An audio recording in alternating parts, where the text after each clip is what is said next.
বিসমিল্লাহির রহমানির রহিম। আসসালামু আলাইকুম।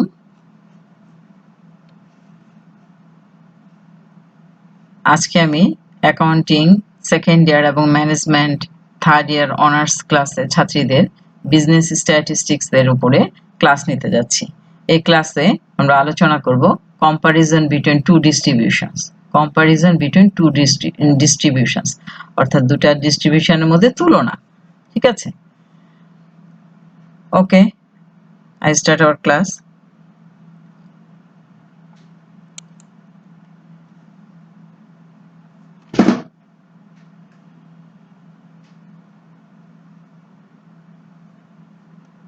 দেখো, in two factories, A and B engaged in the same industry. The average weekly wages and standard deviation are as follows.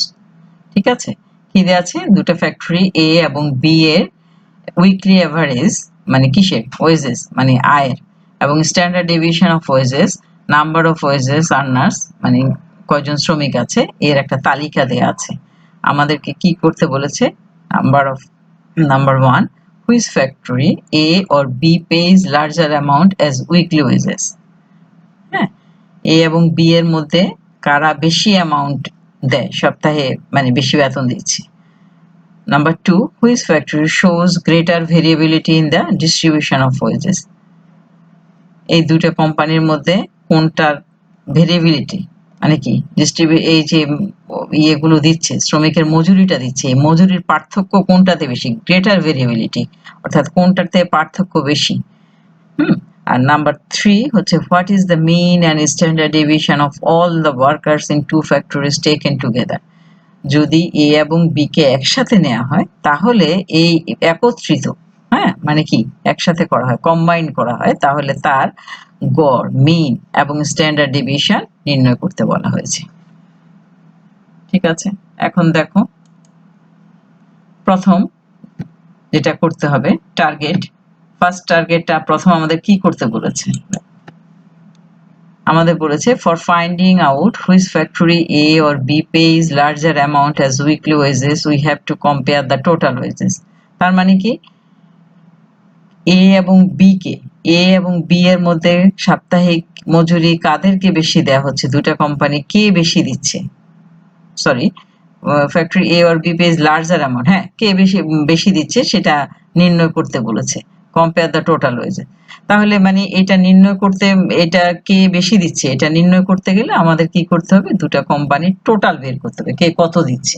তাহলে আমাদের যেটা দেয়া ছিল গিভেন ডেটা, সেটা দেয়া ছিল কি মিন দেয়া ছিল, নাম্বার অফ ওয়ার্কার্স দেয়া ছিল। তাহলে দেখো ক্যালকুলেশনে যে ফ্যাক্টরি এ তে টোটাল ওয়েজ বিল মানে মজুরির বিলটা কত হবে? 460 টাকা ইন্টু 100 টাকা। এই 460 কি? 460 হচ্ছে এভারেজ দেয়া ছিল 460, আর কতজনকে দেয়া হচ্ছে? 100 জনকে দেয়া হচ্ছে। তাহলে টোটাল কত টাকা দেয়া হচ্ছে? 460,000 টাকা। ঠিক আছে, ফ্যাক্টরি বি তে টোটাল ওয়েজ বিল এভারেজ ছিল 490 টাকা অ্যান্ড তাদের সেখানে ওয়ার্কার ছিল 80, তাহলে 490 ইন্টু 80 করলে 39,200 টাকা। এই হচ্ছে দুটা ফ্যাক্টরি এ এবং ফ্যাক্টরি বি এর টোটাল ওয়েজ। তাহলে কে গ্রেটার? দেখো লার্জার অ্যামাউন্ট কে দিচ্ছে as weekly wages, factory A given larger wages. ডিসিশনটা দিয়ে দাও, ডিসিশনটা hence factory A pays larger amount as weekly wages. First আমাকে কি করতে হলো? টার্গেটটা ঠিক করতে হলো। টার্গেটটা কি? টার্গেটটা হলো যে আমাকে কি বের করতে হবে সে কথাটাই আমরা বললাম যে for finding out which factory A or B pays larger amount as weekly wages we have to compare the total wages. মানে টোটাল ওয়েজের সাপেক্ষে আমাকে কম্পেয়ার করতে হবে কে বেশি টাকা দিচ্ছে।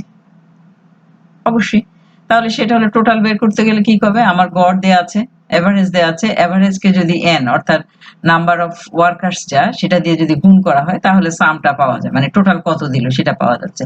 তাহলে ফ্যাক্টরি এ এবং ফ্যাক্টরি বি এর জন্য আমরা টোটালটা বের করলাম। এই যে দেখো ফ্যাক্টরি এর জন্য দেয়া ছিল এখানে এই যে 460 টাকা হচ্ছে এভারেজ, আর total number of wages earners মানে মজুরি যারা পায় তাদের সংখ্যা ছিল 100। 100 জন 460 টাকা করে এভারেজে পায়। তাহলে টোটাল কত টাকা তারা পেয়েছিল? তারা টোটাল পেয়েছিল 460,000 টাকা। ঠিক একইভাবে ফ্যাক্টরি বি 490 করে, 490 করে কতজন, 80 জন, 80%। এই 80% কে যখন 490 করে দেওয়া হচ্ছে, টোটাল হচ্ছে 39,200। তাহলে দেখো আমরা আমাদের ডাটায় ফিরে যাই।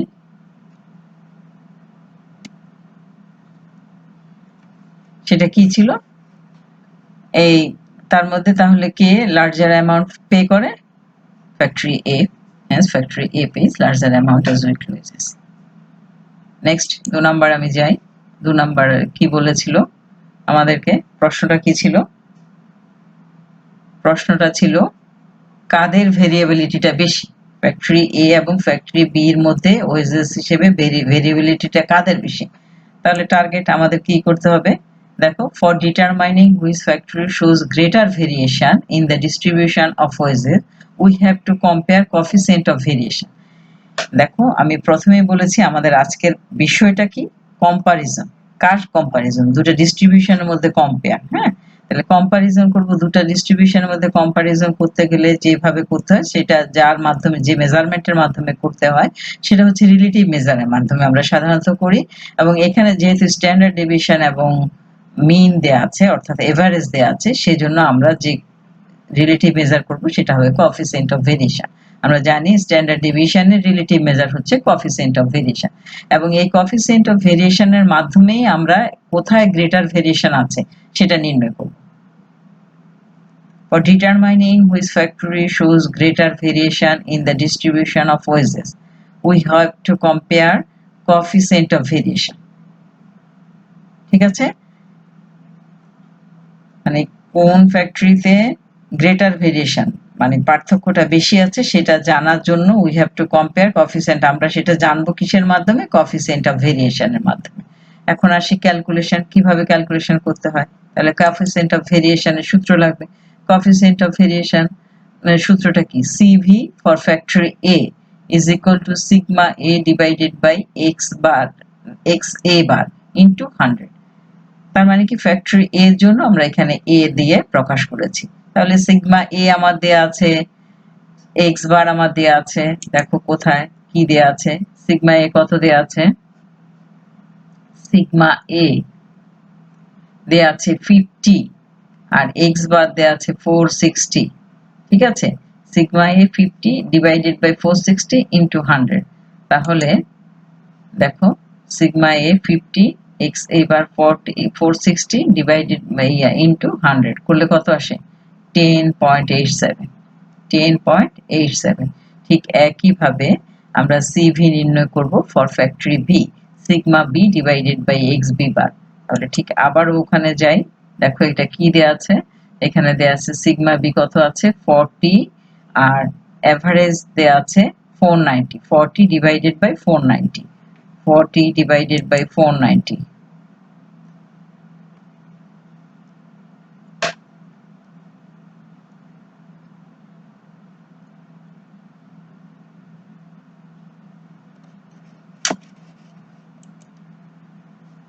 40 divided by 490 into 100 সমান সমান 8.16 টাকা। এখন দেখো, আচ্ছা আমরা কোএফিসিয়েন্ট অফ ভেরিয়েশন তো নির্ণয় করলাম, কিন্তু কোএফিসিয়েন্ট অফ ভেরিয়েশনের সাপেক্ষে আমি কিভাবে মন্তব্য করব কে কোথায় গ্রেটার ভেরিয়েশন, যেখানে যেটার কোএফিসিয়েন্ট অফ ভেরিয়েশন বেশি সেখানে গ্রেটার ভেরিয়েশন।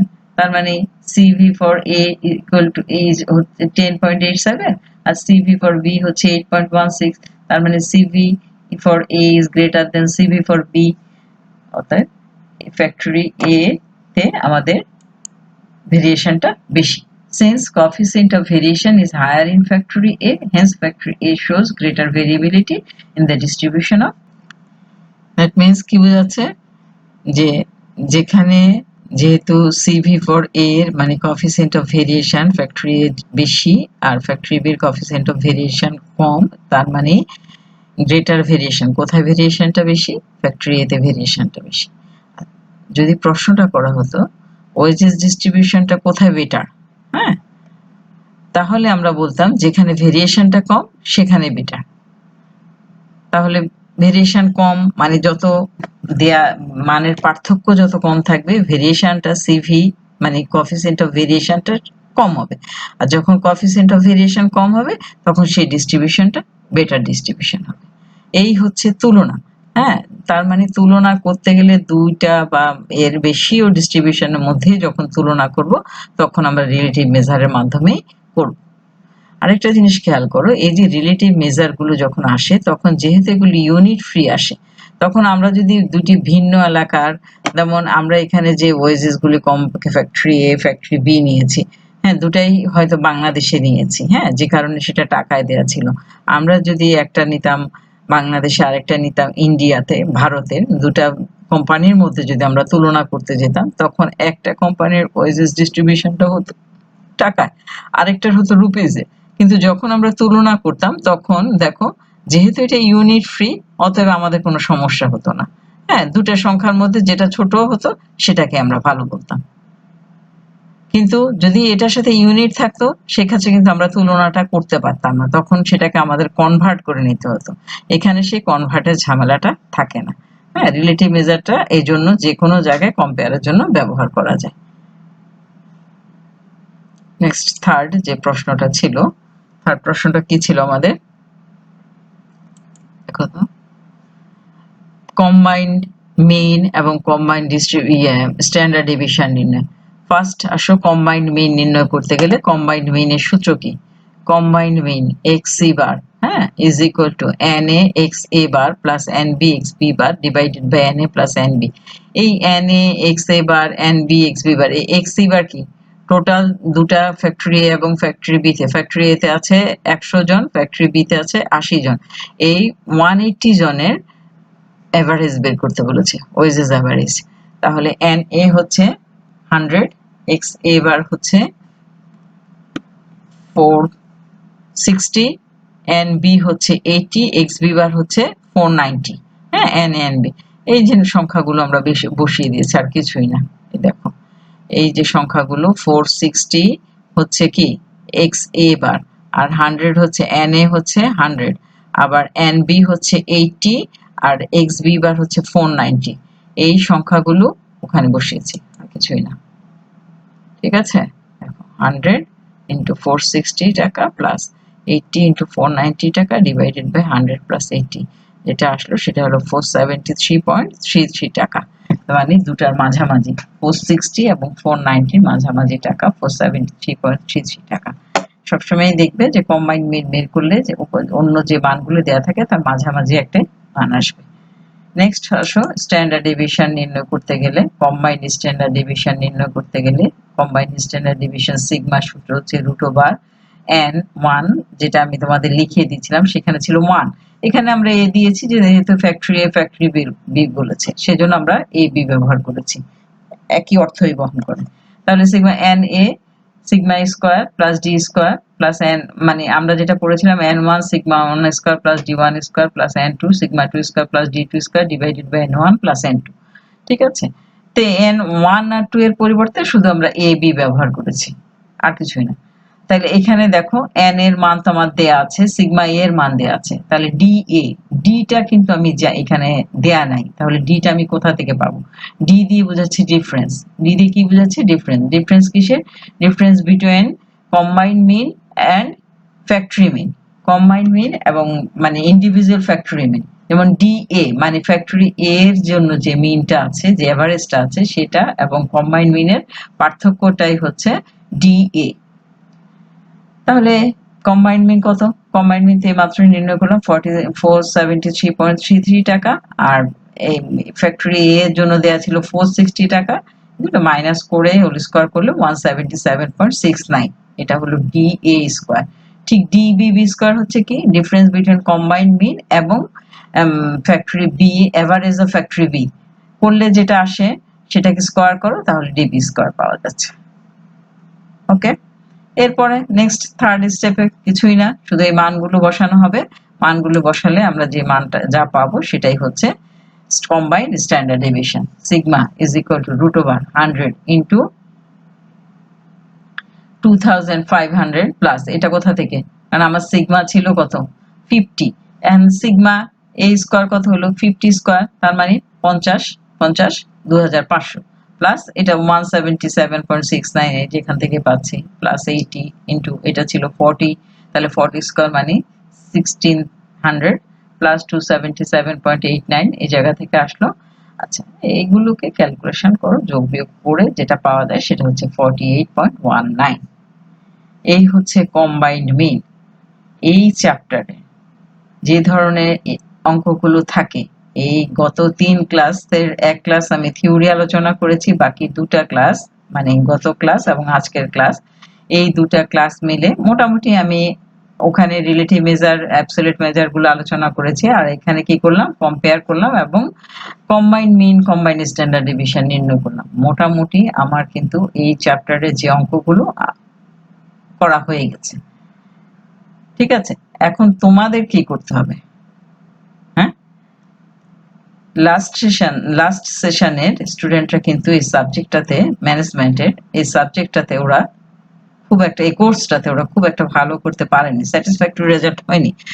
এখন সেজন্য প্র্যাকটিস অ্যান্ড মোর প্র্যাকটিস। হ্যাঁ,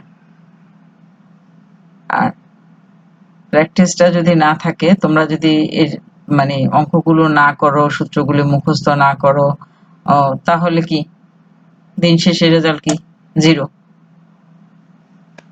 অতএব ভালোভাবে পড়াশোনা করো। আর এই কোর্সটাতে আবার যেমন রেজাল্ট খারাপ হয় মানে কি, প্র্যাকটিস না থাকলে, আর প্র্যাকটিস করলে এটাতেই কিন্তু সবচেয়ে ভালো নাম্বার আসে এবং যেটা তোমাদের ওভারঅল রেজাল্টটাকে পরিবর্তন করে দেয়। হ্যাঁ, এই সাবজেক্ট যেমন বিজনেস স্ট্যাটিস্টিক্স, বিজনেস ম্যাথ, এগুলো তো হচ্ছে সলিড মার্কস পাওয়া যায়। আর কিছু সাবজেক্ট আছে যে লিটারেচার, যেগুলোতে মানে অনেক লিখলেও নাম্বার সেভাবে আসে না। তো ভালো নাম্বার পেতে হলে কিন্তু ম্যাথমেটিক্যাল সাবজেক্টগুলিতেই ভালো করতে হয়।